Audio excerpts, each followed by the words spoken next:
मंगलम भगवान वीरो मंगलम गौतम मंगलम कुलकुंदादेव जय धर्मस्तु मंगलम सर्वमंगलम मांगल्यम सर्वकल्याणकारकम सदानंद सर्वधर्माणां जयनं जयतु शास्त्रम् नमस्मै साराय स्वानुभूत्याचकास्ते चित्स्वभावाय भावाय सर्वभावान्तराचये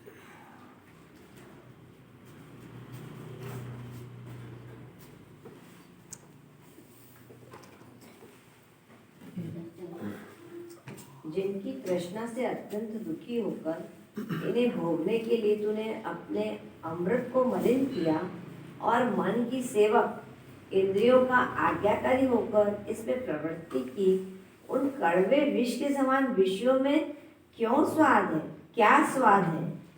जिस प्रकार पित्त ज्वर से आक्रांत व्यक्तियों को वस्तु का स्वाद विपरीत भासित होता है, उसी प्रकार परंतु बुद्धिमान होते हुए भी विषयाभिलाषी के कारण तुझे राग रस के कारण विषयों का कटुक स्वाद मधुर लगता है। यह अत्यंत कष्ट की बात है। श्री आत्मानुशासन गुणभद्राचार्य। आत्मानुशासन गुणभद्राचार्य का लिखा हुआ है और इसके अंदर वो जीव का पिक्चर बताते हैं पूरा। इतना बढ़िया, देखो क्या कहते हैं। तृष्णा से अत्यंत दुखी होकर उनको भोगने के लिए अमृत का पिंड उसको तूने मलिन करा है। अपने पास शुद्धात्मा अतीन्द्रिय आनंद का अमृत का पिंड है जो रखा हुआ है, तो वो अमृत को मलिन किया। मैंने वो अमृत को छोड़ करके 5 इंद्रिय के विषय की तृष्णा में दुखी हुआ। पीना था इसको अतीन्द्रिय आनंद का अमृत, इसमें क्या पिया? 5 इंद्रिय के विषय की तृष्णा को भोगा इसने, और वो तृष्णा का स्वरूप दुख रूप है। और मन का सेवक इंद्रियों का आज्ञाकारी होकर, ये दूसरा उल्टा काम करा। इंद्रियां जो थी वो मन की सेवक थी, उसका ये आज्ञाकारी हो गया जीव। क्या की आज्ञा मानता है? जो मन में विषय का विकल्प उठा तो बस पूर्ति करो, तो वो तो गुलाम हो गया उसका, और आज्ञाकारी होकर इसमें प्रवृत्ति करी। अब ये था कड़वे विष के समान विषय, इसमें क्या स्वाद था? जिसको सांप काट खाता है उसको नीम मीठा लगता है। नीम कैसा है? इसको मीठा कैसे क्यों लगा? नहीं अभी उदाहरण नहीं भाई, सांप काट का है उसको। ऐसा ही 5 इंद्रिय के विषय, ये सर्प है, ये जिसको काट लेते हैं उसको इनका विषय मीठा लगता है। नहीं समझे? जिसको 5 इंद्रिय के विषय रूपी सर्प ने काट लिया, इंद्रियों के विषय रूपी सर्प ने काट लिया, तो अब इसको जो विष के समान विषय है वो सब मीठे लगेंगे, उसमें सुख मानेगा।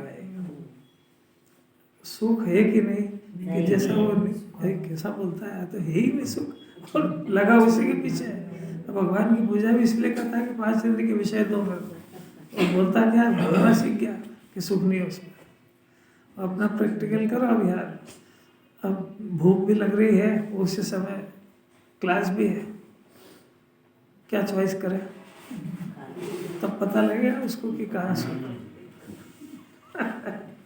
देखो इसमें दूसरा उदाहरण दिया, पित्त ज्वर से आक्रांत व्यक्ति को वस्तु का स्वाद विपरीत भाषित होता है।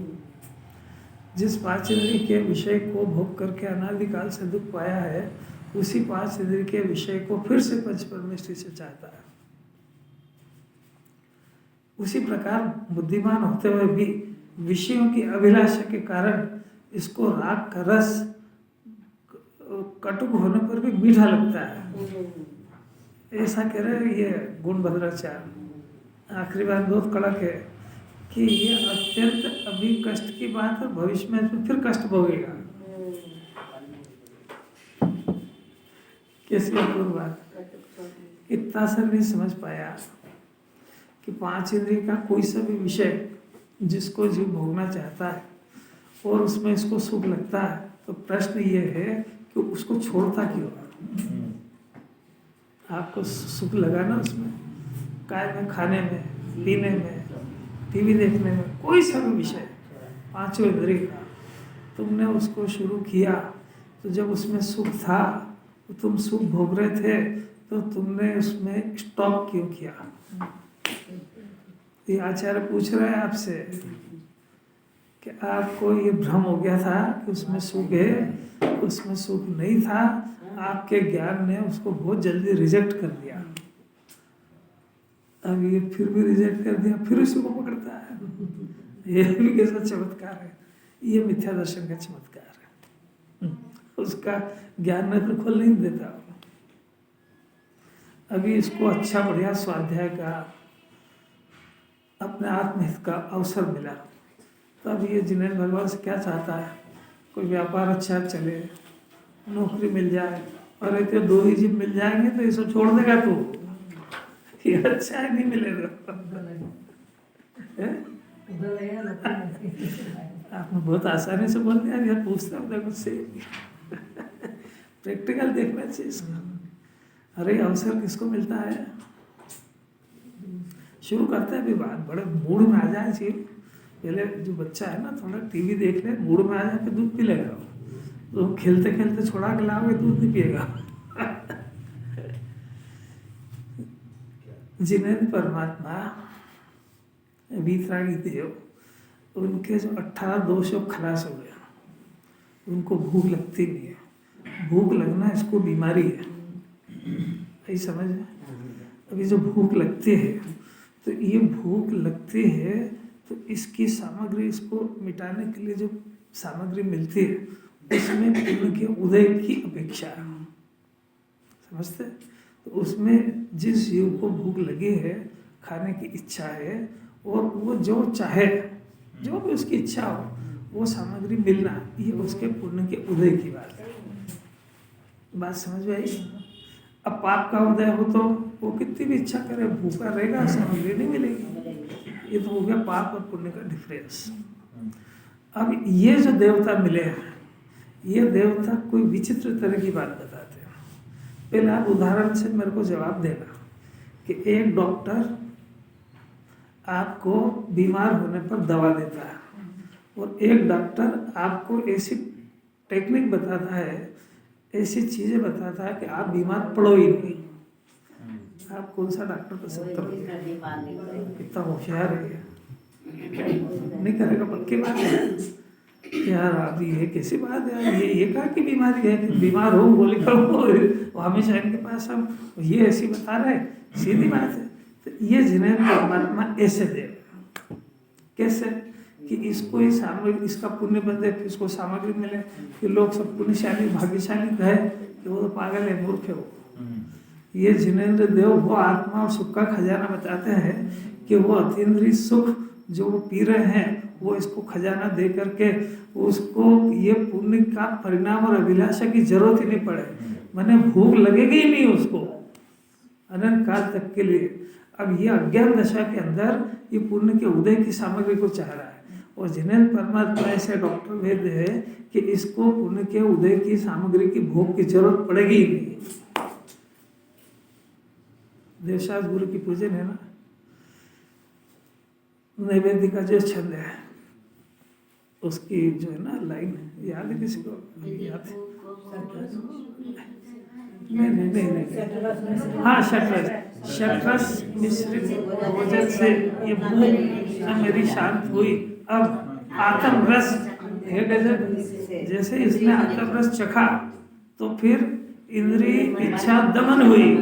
अब क्या करेगा कि पहले तो भूख की मिटाने की सामग्री मांग रहा था, अब सर्वथा भूख के पेट को, पैदा ही नहीं होना चाहिए भूख, सर्वथा भूख के पैटर्न को कहा है, ये नहीं कहा कि सर्वथा सामग्री मिलती है। भूख लगेगी ही नहीं, भूख लगेगी ही नहीं तो ये सब धंधे करना बंद हो जाएंगे। वो बात चल रही है, नहीं आ रही आपको बात समझ में? पुण्यशाली व्यक्ति घर पे बैठे बेड टी, उसका नाम ही गंदी चाय, इस बिस्तर की चाय नहीं, बीएडी नहीं, बीडी नहीं, बीएडी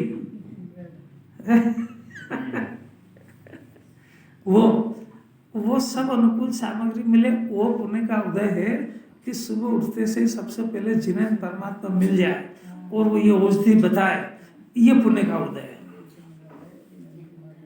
अरे आप बुद्धिमान हो, जवाब तो दो। सबसे पहले उठते से ही ऐसे जिनेंद्र देव मिले, वो ऐसी विधि बताएं कि मेरे को ये गंदी चाय नहीं पीना पड़े। पुण्य का उदय कि वो गंदी चाय पीना है कि वो चाय का सर्वथा त्याग करना, ये है पुण्य का उदय। क्या लगता है? बिस्तर पे मिल जाए उसको। अरे जगत कितना अनजान है इससे। ये देवता के पास दोनों काम होते हैं। इन्हीं देवता के पास इतना उत्कृष्ट जाति का पुण्य बनता है कि उसकी ये सारी सामग्री बिना मांगे मिलती है, और इन्हीं देवता के पास उसी समय में वो विधि सीखने को मिलती है कि इन सब सामग्री की ओर झांकना भी नहीं पड़े। इन्हीं के पास दोनों काम होते हैं। समझ में आई? अब दोनों कैसे होते हैं कि जो बगैर समझे जो इनकी आराधना करी जाती है उसमें तो सामग्री मिलती है, और जब ये उनसे वो टेक्निक सीखता है, कौन सी वाली? सर्वदा भूख के मेटन को, कि आप वो मेरे को आज समझ में आ गया है कि आप ऐसा अतीन्द्रिय आनंद पीते हो बिना इंद्रियों की मदद के, अतीन्द्रिय अनंत सुख। अभी तक अपन ऐसे ही मानते हैं ना, केवल ज्ञानी परमात्मा तीन लोग तीन काल को जानते हैं। अरे वो तो ज्ञान दर्शन की बात है, अनंत सुख भोगते हो। ये तीनों लोग तीन काल को जानने के साथ में आत्मा के अंदर का भरा हुआ अनंत सुख हर क्षण पीते हैं। तो ये जो हर क्षण अनंत सुख पीते हैं, उसके बल पे इच्छा उत्पन्न नहीं होती है। तो वो जो सुख पीते हैं, तो जो जीव, भव्य जीव, समझदार जीव जिसने डिसीजन करा है, वो उनसे वो कला सीखता है जिसमें कि आत्मा के आनंद का भोग शुरू हो जाए। तो वो कला सीखने पर दो काम होते हैं। कौन से? एक तो सीखने की प्रोसेस, तो उस प्रोसेस में जो विकल्प होते हैं उसके अंदर उत्कृष्ट जाति का पुण्य अपने आप बनता है। वो जो पहले वाला नहीं समझना चाहता उसको भी बनता है, उसको बहुत हल्का बनता है। वो यहाँ तक विषय है उसका। क्या विषय है? कि अतीन्द्रिय सुख को प्राप्त करने की मेथड, वो शुद्धात्मा का स्वरूप समझने की प्रयत्न, इसके अंदर एक विषय चल रहा है। तो ये ज्ञान, ये जीव जो उस विषय को समझने का प्रयत्न कर रहा है, यदि उस विषय को प्राप्त कर लिया तो झगड़ा खत्म। अनंत काल के लिए क्षण भर निज रस को पी चेतन, खलास मिथ्या। अनंत काल तक चाहेगा ही नहीं कुछ भी। चाहेगा तो एक सिर्फ ये कि जो ये अमृत के प्याले में से जो अमृत आया है ये अनंत हो, इसके अलावा कुछ नहीं चाहिए उसको। क्या करे वो? खजाना मिल गया उसको, दूसरे क्या करे वो? समझ में आई क्या? कि जो अतीन्द्रिय आनंद के अमृत को भोगने का प्रयत्न करता है, तो प्रयत्न में जो विकल्प हो जाते हैं वो उत्कृष्ट जाति का पुण्य है। वो पहले ना समझ में जो पुण्य हो रहा है उससे कई गुना ऊंचा है। तो दोनों काम हो गए इसके बिना मांगे। और अगर इसने वो आत्मा को समझ लिया उसमें, और वो अतीन्द्रिय आनंद के प्याले को समझ करके पी गया तो वो अनंत काल तक सर्वथा भूख का नाश कर देगा। कि ये कैसी बीमारी है कि भूख लगे और भटको इधर से उधर, और वो तड़पता वो छोड़ के चला जाए अपना। पहले तो आसानी से मिले ही नहीं, ढेर सारा पाप करो, और फिर वो चला जाए तो तड़पता हुआ छोड़ के चला जाए, फिर रोए। ऐसा नहीं चाहिए मेरे को। आपको कौन सा पसंद आया डॉक्टर? कि बीमारी भूख लगे और खाने को मिले, कि भूख लगे ही नहीं? ये जाता है कि मेरे को 5 इंद्रिय के विषय दो। अरे बहुत भाग्यशाली जीव को बात सुनने को मिलती है। पुण्य का उदय वो नहीं है कि इसको अनुकूल सामग्री मिले, पुण्य का उदय वो है जिसमें इसको भगवान बनने की प्रेरणा मिले। दोनों ही बातें पुण्य के उदय से मिलती है। एक में पुण्य क्षय होगा तो भीख मांगेगा, और एक में पुण्य क्षय होगा तो भगवान बनेगा। बात तब शुरू करते हैं क्योंकि इसी बात को समझाने के लिए आचार्य बहुत सारे दृष्टांत देते हैं। अब आचार्य केस फिर से अपने हाथ में लेते हैं और चर्चा चल रही है अपनी आत्मा करता है कि अकर्ता, किनका? कि पर द्रव्य का और ये परिणाम का एक प्रकरण चल रहा है। अपना आत्मा इनका पर द्रव्य का करता है कि नहीं, और फिर उसके बाद अपने परिणाम का करता है कि नहीं। तो ये जो जीव जिनवानी सुन करके सही तरीके से नहीं समझ पाया, तो उसके समझने में क्या गलती रह गई, ऐसा प्रकरण चल रहा है। आप पहले पढ़ना, फिर अपन चर्चा करेंगे। आचार्य देव कहते हैं, 485 नंबर का पेज है, अंतिम पैराग्राफ है, और पहले पढ़ो। सबसे पहले साक्षी पढ़ेगी। इस प्रकार ऐसे सांख्य मत को अपनी प्रज्ञा बुद्धि से अपराध से सूत्र के अर्थ को न जानने वाले कुछ शब्दाभास प्ररूपित करते हैं। समाभास का नीचे अर्थ दिया है। आवाज थोड़ी सी तेज करो और स्पीड थोड़ी सी कम करो। उनकी एकांत से प्रकृति से शब्दाभास मुनि के गुण नहीं होने पर भी अपने को मुनि कहलाने वाले शब्दाभास प्ररूपित करते हैं। उनकी एकांत से प्रकृति के कर्तव्य की मान्यता से समस्त जीवों के एकांत से अकृतत्व आ जाता है। इसलिए जीव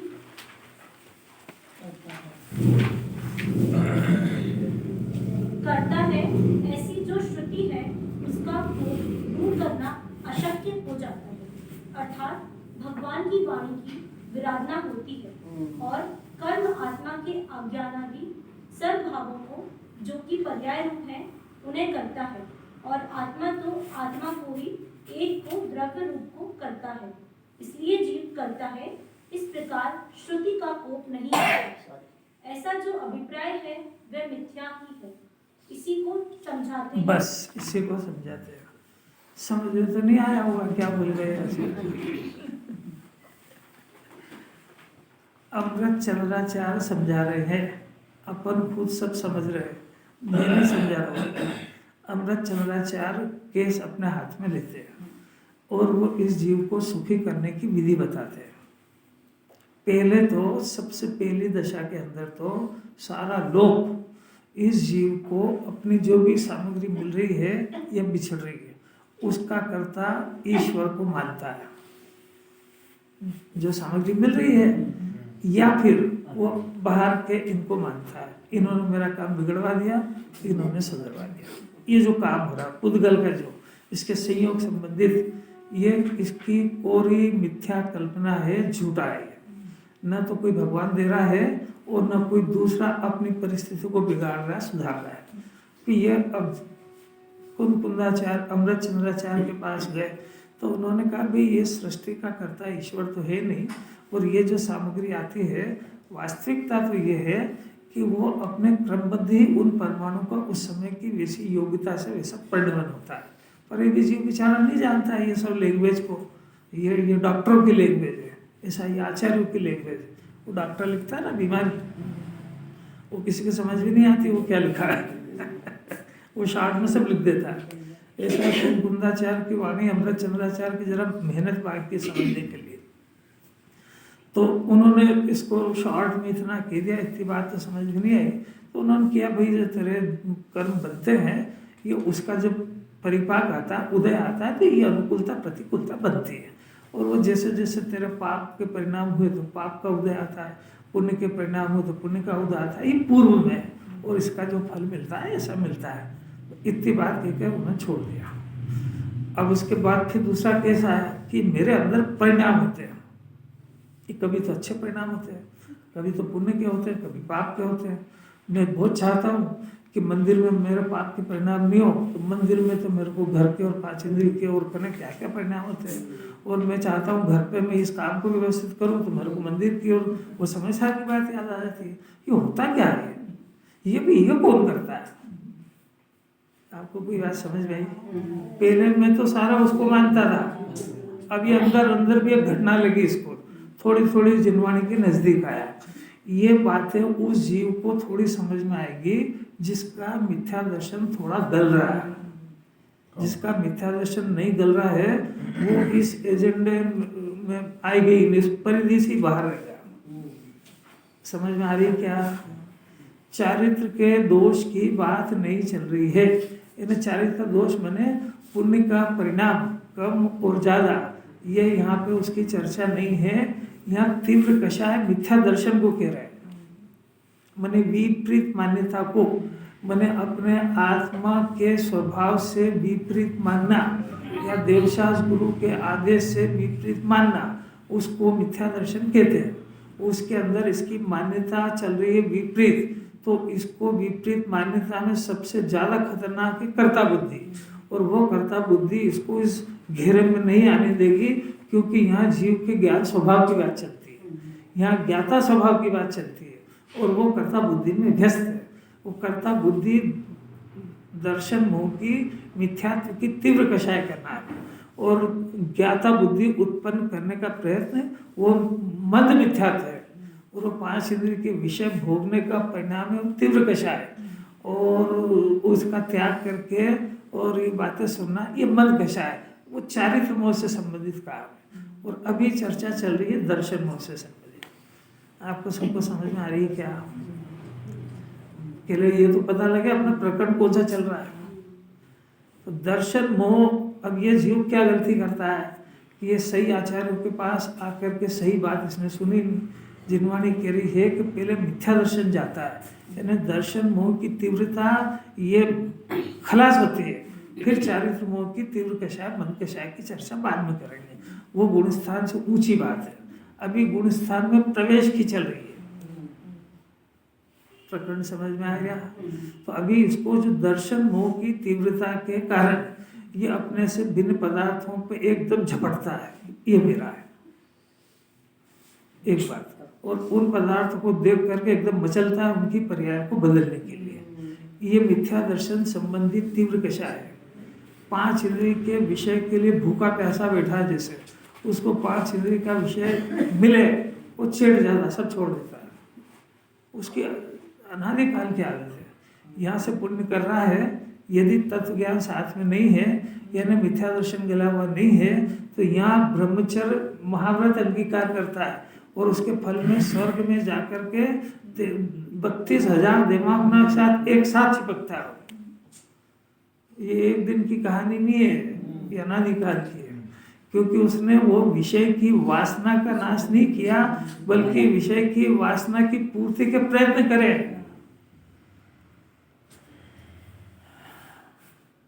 कुछ समझ में आ रही बात? यहाँ कौन सा प्रकरण चल रहा है कि यहाँ ये कर्ता बुद्धि का तीव्र कषाय का प्रकरण चल रहा है, तीव्र कषाय का अभाव करने का। तो इसके अंदर ये अपने को जगत का कर्ता मानता है, जगत का अपना कर्ता, अपन जगत के कर्ता है और मेरा कर्ता जगत है। ये तीव्र मिथ्या दर्शन है। ये परिणाम जो मैं ये परिणाम हो रहे हैं, ये परिणाम मैं करता हूँ, मैं बदल सकता हूँ और ये मैं व्यवस्था कर सकता हूँ, तीव्र दर्शन मोह का परिणाम है। उसकी जिनवाणी सर्जरी कर रही है। आपको क्या डॉक्टर बीमारी अपनी बीमारी चेक करना हो, पड़ोसी की चेक मत करने लगना कि इसको बहुत करता बुद्धि और ये ज्ञाता है और ये महाव्रती और ये अनुव्रती है और मेरा तो कुछ, ये सब नाटक मत करना है। कैसी अलौकिक बात है। अभी आचार्य किसको समझा रहे, वहां ला रहे हैं अपन। यहाँ जो ये परिणाम हो रहा है पाप का और पुण्य का, आखिर इस परिणाम को कौन करता है? तो फिर से दूसरा प्रश्न है कि अनादिकाल से तो जब जिनवाणी के पास नहीं आया था, तब भी इन परिणामों का कर्ता अपने को 100% मान रहा था। कौन कर रहा है? मेरे अंदर का परिणाम मैं कर रहा हूँ, और जिनवाणी मेरे को सिखा रही है कि अपने परिणाम ठीक रखो, पाप के मत करो, पुण्य के करो।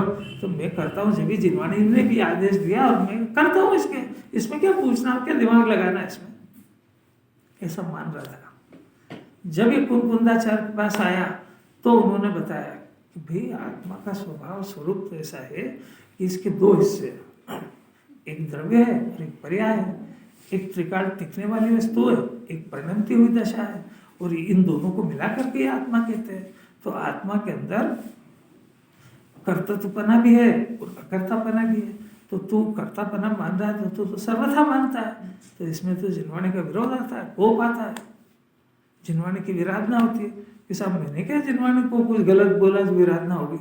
कि भाई जिनवाणी की विराधना का अर्थ ये है कि जिन्हें परमात्मा ने आत्मा को करता भी देखा और करता भी देखा है, आत्मा में द्रव्य भी देखा और पर्याय भी देखी, तो तू खाली पर्याय ही मान रहा है और तू खाली करता ही मान रहा है, तो इसमें वस्तु स्वरूप का विरोध आता है। विरोध आने से इसमें तूने जिनवाणी की आज्ञा नहीं मानी, क्योंकि उन्होंने दोनों बात बताई थी, तूने एक मानी, एक मानने से जिनवाणी का विरोध हुआ, विराधना हुई। तो ये थोड़ा डर गया, भाई जिनवाणी की विराधना हुई, अब मैं क्या करूं? तो फिर उन्होंने क्या, इसको करता करता मान रहा था नहीं अपने परिणामों का, तो इसको एकदम धड़ाके से अकर्ता आत्मा दिखाया कि मैं भगवान हूं, मैं गड़ा गड़ाया परमात्मा हूँ, मैं नित्य हूँ, मैं अनादि अनंत हूँ, मैं एक रूप रहने वाला परमात्मा हूँ, मैं गायब हूँ, मेरा जन्म नहीं होता है, मेरा मरण नहीं होता है, मैं ध्रुव रूप से वस्तु से विराजमान हूँ, भगवान ने मेरे को बनाया नहीं है, बना बनाया भगवान हूँ। ऐसा एक धड़ाके में कहा अकर्ता है। सब जगत की एक एक द्रव्य की एक एक पर्याय क्रमबद्ध हो रही है, तेरे माथे क्या है? मैं अकर्ता हूँ।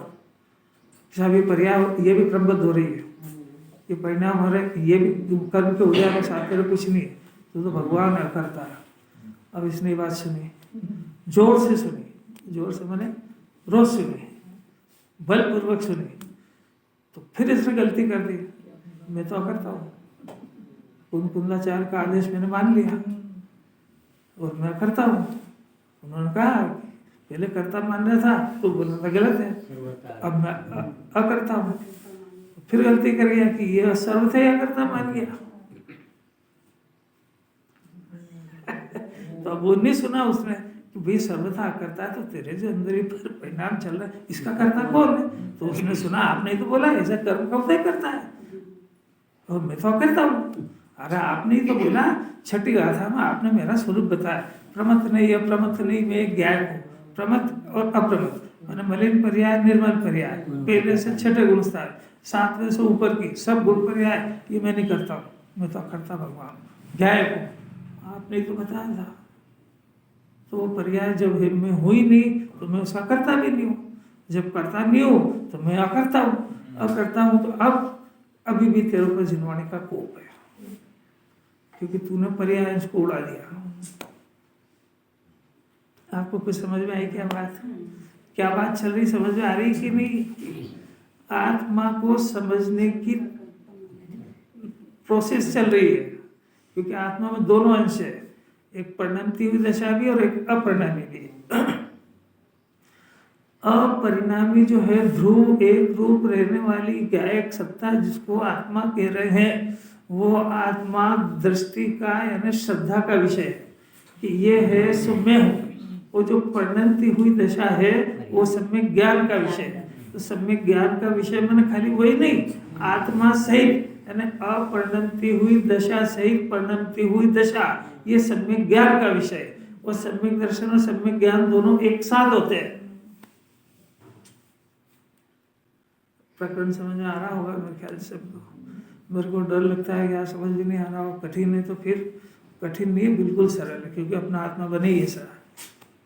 अभी इस आत्मा में जैसे ये मनुष्य, ये बाप भी और बेटा भी है। अरे यार आप क्या कहते हो यार, एक ही पुरुष बाप भी और बेटा भी, ऐसा कैसे हो सकता है? ऐसा है ना, उसके पिताजी सामने खड़े तो उनकी अपेक्षा से बेटा है, और उसका बेटा खड़ा सामने तो उसका बाप है। तो एक ही व्यक्ति में दो हो गए कि नहीं? तो इस आत्मा में भी दो चीज है, एक त्रिकाल है और एक बदलती हुई दशा। त्रिकाल की तरफ से देखो तो अकर्ता है, और बदलती हुई दशा की तरफ से देखो तो करता है। तो उसमें क्या करता भी और अकर्ता भी है। अरे सरल लग रही कठिन? एक पदार्थ में दो चीजें लागू हो रही कि नहीं? कैसे हो रही? अपेक्षा से हो रही है। तो जब हम अपरिणमते हुए को बताएंगे तो हम अपरिणमते को बताएंगे तो द्रव्य की अपेक्षा से बताएंगे, और परिणमती हुई दशा को बताएंगे तो पर्याय की तरफ से बताएंगे। तो आत्मा अकर्ता भी है वो द्रव्य की तरफ से, और कर्ता भी है वो पर्याय की तरफ से। और पर का कर्ता कथनचित, ये परिणाम का कर्ता कथनचित कर्म का उदय है और कथनचित जीव है। नहीं है, और क्या गजब हो गया, मैंने सब होश में सामने। कथनचित एक ही द्रव्य में लगता है, दो में नहीं लगता है। गजब हो गया। आत्मा है ना, कोई सा भी पदार्थ अपनी परिधि को छोड़ के किसी का भी सर्वथा करता है, क्योंकि एक द्रव्य में दूसरे द्रव्य के नासास्ती है। एक द्रव्य का दूसरे द्रव्य में अत्यंत अभाव है। तो बच्चे का कैरियर माँ बना देगी, तो क्यों नहीं बना सकते? तो वो घर पे माता काय का फोड़ती फिर है? इसी को पागलपन कहते हैं, इसी को मोह कहते हैं। उसके कैरियर के लिए ये अपना जीवन कुर्बान करने को तैयार है। ये मंदिर को, स्वाध्याय को, सबको, अरे मैं तो पढ़ लूंगा, इसका कैरियर बिगड़ जाएगा तो ठेला चलाएगा ये। अरे तू उसका बने नहीं बने, तू ठेला चलाएगा। नहीं आ रही समझ? एक दूसरे के कर्म के उदय में हस्तक्षेप करना है, मदद करना नहीं है। ये मदद के नाम पे ठगता, खुद भी ठगा जाता है, उसको भी ठगता है। वस्तु स्वरूप का उल्लंघन तीर्थंकर भी नहीं कर सकते। 6 महीने तक आहार नहीं मिला तो नहीं मिला, उल्लंघन नहीं होएगा उसमें। तो ये कौन से खेत की मूली है? तो पार्श्वनाथ के ऊपर पत्थर पड़ रहे हैं तो पड़ी रहेंगे, पड़ेंगे ही सही हो। देखो पार्श्वनाथ मुनिराज, भगवान तो नहीं बनेगी, मुनिराज पत्थर बरसे। अब मैं ऑप्शन दूंगा तो आप सब होशियार हो, चलो फिर भी दे देता हूँ, सोचो तो सही। असाता वेदनी कर्म के उदय से गिरे, नंबर 1। कमठ ने बरसाए, 2। नंबर 3, पत्थर अपने क्रमबद्ध में अपने कारण से वहां पर गिरे। आप क्या मानते हो? वो पत्थर का अपना उपादान है, उस उपादान में उसकी क्रियावती शक्ति है, उसकी परिणमन शक्ति है। वो अपने कारण से गिर रहा था। यदि आप कमर के ऊपर आरोप लगाते हो और उसको सम्यक दर्शन हो गया तो वो कहेगा ये पुद्गल के परमाणु का कोई मैं करता हूँ क्या? और मेरे को सम्यक दर्शन हो गया तो ये परिणाम इस समय में इसकी योग्यता से आया, मैं क्या करूं? मैं तो करता हूं। फिर क्या जवाब दूं? सारी दुनिया क्या कह रही है? पार्श्वनाथ का असाता का उदय है, तो तू तेरा भी असाता का उदय ढूंढेगा। अब क्या करो? तो ऐसे ही चलेगा, ऐसे ही चलेगा। अभी इसके काल में ज्ञान करना पड़ेगा, कोई रास्ता नहीं है। इस परिस्थिति को कौन बन गया? प्रबंध में हुई ना अपने आप ही। कौन करने गया है? अपने को नहीं समझ में आ रही तो अपना असाता का उदय, वो क्या करे? कैसी अलौकिक बातें हैं। अब प्रकरण बदलता है। इतना तो आपको वस्तु स्वरूप समझ में आएगा। अब प्रकरण बदलता है कि ऐसे श्रवणाभास जिन्होंने श्रवण तो अंगीकार कर लिया परंतु जिनागम के रहस्य को नहीं समझ पाए, आत्मा के द्रव्य गुण पर्याय के स्वरूप को नहीं समझ पाए। जिनवाड़े में तो लिखा हुआ है, आचार्यों ने समझाने में कोई कसर रखी नहीं, पर अब उन्होंने नहीं आया, समझ में तो नहीं आया, तो उन्होंने जैसा उनकी समझ में आया था वैसा उन्होंने निरूपण करना शुरू किया। तो नुकसान क्या हुआ कि जो जनता थी वो अबोध थी, उसके पास इतना ज्ञान नहीं था, तो जैसा इन्होंने समझा था वैसा उनको समझा दिया। इन्होंने भगवान को कर्ता माना था तो इन्होंने सारी जनता को कर्ता समझा दिया कि भगवान ऐसा ऐसा करो, ऐसा मंत्र करो, पूजा खड़ा होके करो जी, और अर्घ ऐसे चढ़ाओ, ऐसे ऐसी उंगलियों से ऐसे ऐसे इकट्ठा में छोड़ो। और बेचारा वो सीख गया, शांति धारा वो सीख गया, और वो बेचारा क्या जाने वो अकर्ता भगवान को कर्ता सिद्ध कर दिया। आपको समझ में आ रही? उल्टा वो समझे थे, समझा इनको दिया सबको उल्टा। श्रवणाभास देखो लिखा साफ, मुनि के गुण तो है नहीं, मुनि के गुण के अंदर उनको शुद्धोपयोग को बढ़ाने की प्रतिज्ञा के धारी, उनको शुद्धोपयोग निरंतर में जमे रहना था, शुद्धोपयोग की आराधना करना थी। छठे गुण स्थान में 28 मूल गुण पालने के लिए नहीं मिलता है, छठे गुण स्थान में 7वें गुण स्थान में जाने का पुरुषार्थ किया जाता है, वो काम तो करा नहीं है। और वो बहुत भारी भीड़, उसको समझाने के चक्कर में श्रवणाभास हो गया। आए थे क्या काम को, करन लगे क्या काम, करना आत्म ध्यान था, और धोवन लागे चाप। धोवन वो समाज का धोना भी धोना ही है। आगे बढ़े। तो ऐसा जीव ये गलत समझ गया। उसका केस है ये कि ये जो है अपने को अपने अंदर देखना, इसने विवक्षा बदल करके बात रखी कि देखो साहब, मेरे को भी डर लगता है कि मैं अगर अपने को अकर्ता मानता हूँ तो जिनवाणी का कोप होता है, मैं भी डरता हूँ इस बात से। ये कह रहा है शिष्य। तो मैं आपको बताता हूँ, मैंने अकर्ता नहीं माना, मैं उसको आत्मा को कर्ता भी मानता हूँ। तो आचार्य ने बोला भाई कैसे कर्ता मानता बता। तो ये बता रहा है। अब आचार्य उसको समझा रहे हैं कि देखो ये जो परिणाम हो रहे हैं ना, ये परिणाम तो क्रमबद्ध हो रहे हैं, तो मैं करता हूँ। अच्छा, ये परिणाम जो हो रहा है क्रमबद्ध हो रहे हैं तो उपादान से, और ये कर्म का उदय करा रहा है निमित्त से, तो मैं तो अकर्ता हूँ। एक बात तो मैंने मान ली। अब करता कैसे हूँ कि मैं मेरी आत्मा का करता हूँ। ये ऐसा कह रहा शिष्य, मैं मेरे आत्मा का करता हूँ। तो आचार्य पूछते तू तेरे आत्मा का कर्ता कैसे है, ये चर्चा चल रही है। समझ में आया। कर्ता तो उसने अकर्ता कैसे माना कि परिणाम का कर्ता कर्म है, मैं तो करता हूँ, ये तो हो गया कर्ता। अब कर्ता कैसे माना, अब जिनवाणी कैसा कर्ता बता रही है और ये कर्ता कैसा मानता है। तो जिनवाणी ने जो द्रव्य स्वभाव को बताया था, उसको बताया था, तो ये उसका कर्ता बन रहा है कि मैं मेरे आत्मा का करता हूँ। जैसा ये अभी इससे पूछो ना, परिणाम किसने करा, मैं नहीं करा, तो तूने कैसे करा ये बता। एक तरफ तो तू खुद ही कह रहा है कि परिणाम क्रमबद्ध और कर्म के उदय से हुआ, और दूसरी तरफ तो खुद ही कह रहा है कि मैं कर रहा हूँ। तो तू कैसे कर रहा है ये तो बता। नहीं आ रही समझ में। अब देखो, अब चल रही है एक एक लाइन, देखना अभी टाइम घड़ी वड़ी मत देखना, 2-4 मिनट में ही। अभी तो प्रश्न ही चल रहा है, वो आचार्य समझाएंगे तो बाद में। देखो, सांख्य मत को अपनी प्रज्ञा यानी बुद्धि के अपराध से, पहली बात बुद्धि का अपराध मैंने समझ नहीं पाया, सूत्र के अर्थ को नहीं जानने वाले।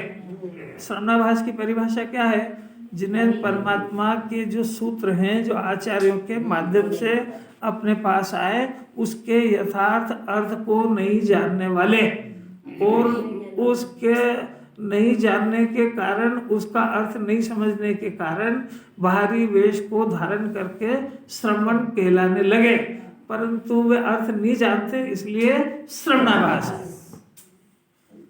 श्रवणाभास प्ररूपित करते हैं। अब उनकी, किसकी, श्रवणाभास की, या जिनवाणी का अर्थ नहीं समझने वाले निश्चयाभासी की, या सांख्यमति की। सांख्यमति अन्यमति एक होता है, वो एकांत मानता है।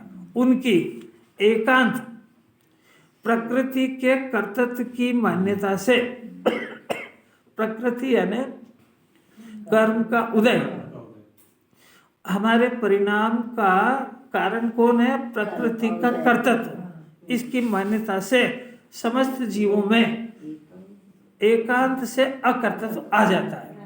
यानी वो ये अपने सब में तो अकर्ता हूँ, ये जो भी कुछ हो रहा है ये सब कर्म करा रहा है। उदय शब्द उसकी डिक्शनरी में नहीं है। उदय शब्द जैन दर्शन का है।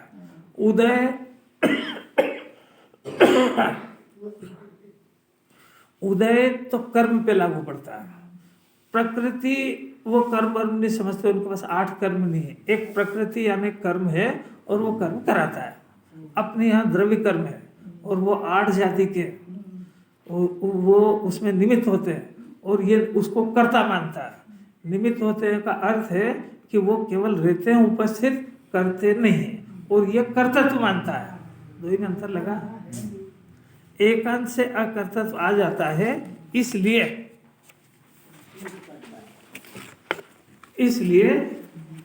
जीव करता है। ऐसी जो श्रुति है उसका कोप दूर करना अशक्य हो जाता है, यानी भगवान की वाणी की विराधना होती है। अब कर्म आत्मा के अज्ञान आदि सर्व भावों को, अभी देखो, द्रव्य कर्म आत्मा के अज्ञान आदि सर्व भावों को, पाप पुण्य के भाव जो कि पर्याय रूप है, उन्हें करता है। अपने परिणाम और पर्याय को कौन करता है? कि कर्म करता है। और आत्मा तो आत्मा को ही एक द्रव्य को करता है, इसलिए जीव करता है। इस प्रकार मैं जो तर्क दे रहा हूँ उससे श्रुति का कोप नहीं होता है, क्योंकि जिनवाणी कह रही है कि आत्मा को कर्ता भी मानो अकर्ता भी मानो, तो मैंने दोनों मान लिए, तो मेरे ऊपर जिनवाणी की विराधना का कोप नहीं है। ऐसा यह दलील दे रहा है विवक्षा बदल के। विवक्षा बदल दी है, भाव नहीं बदला उसका, भाषा बदल दी उसको, भाव नहीं बदला। किसी का बुरा करने का भाव हुआ, वो सामने वाले ने पकड़ लिया तो भाषा बदल दी, मेरा अभिप्राय थोड़ी था वो तो।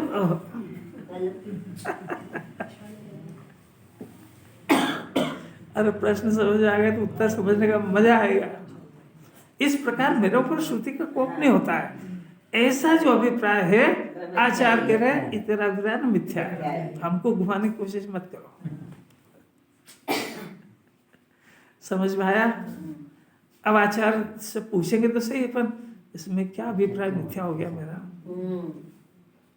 इसको समझाते हैं। इतना प्रश्न समझ में आया, तब तक टाइम हो गया, मैं क्या करूं? फिर भी एक लाइन तो सुन लो, फिर कल इतनी भूमिका नहीं बना पाएंगे, रोज प्रकरण बदल जाएगा। ऐसा जो अभिप्राय मिथ्या है, इसी को समझाते हैं। जीव तो नित्य द्रव्य रूप से नित्य है, जीव तो द्रव्य रूप से असंख्यात प्रदेशी है, जीव तो द्रव्य रूप से लोक परिमाण है।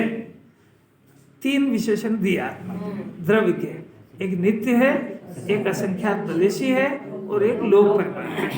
उनमें सबसे पहला नित्य, नित्य होता है, उसमें किसी का कार्यत्व नहीं बन सकता, क्योंकि तो अपने स्वभाव से ही नित्य है, उसमें कोई किसी करने वरने का कोई रोल है ही नहीं। आत्मा तो अनादि अनंत नित्य बना हुआ है, जब वो अनादि का अनंत काल तक रहेगा, नित्य रहेगा, तो उसमें तू क्या करेगा? दूसरा, क्योंकि कृतत्व यानी बने बनाए में करने का और नित्यत्व के तो एकत्व का विरोध है।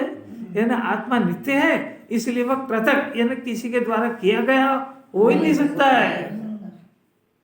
इसलिए जो तू कह रहा है ना कि मैं नित्य को करता हूं, तेरा मानना मिथ्या है। बने बनाए को क्या बनाएगा? एक बात। अब दूसरी, अवस्थित असंख्य प्रदेश वाले एक आत्मा को पुद्गल स्कंद की भांति प्रदेशों के प्रक्षेपण आकर्षण के द्वारा भी कार्यत्व नहीं बन सकता है, क्योंकि प्रदेशों का प्रक्षेपण और आकर्षण हो तो उसमें एकत्व का व्याघात हो जाएगा।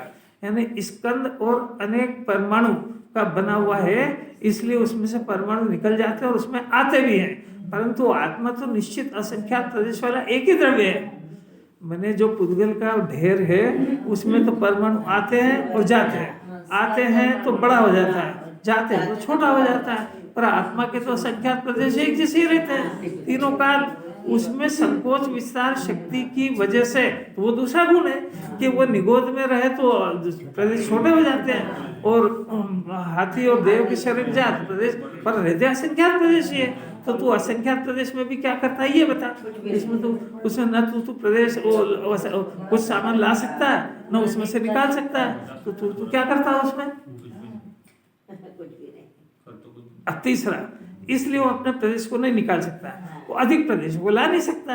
अब सकल लोक रूप घर के विस्तार से परिमित जिसका निश्चय विस्तार संग्रह है, यानी लोक जिसका जितना माप है, उसके आत्मा के प्रदेशों में संकोच विस्तार द्वारा भी कार्य तो नहीं बन सकता, क्योंकि प्रदेशों के संकोच विस्तार होने पर भी सूखे और गीले चमड़े की भांति, जैसा एक रबड़ है ना, तो रबड़ को खींच दिया इतना बड़ा हो गया, वो छोड़ दिया इतना सा हो गया, तो रबड़ कितना बड़ा हुआ, तो वैसा वैसे रहा।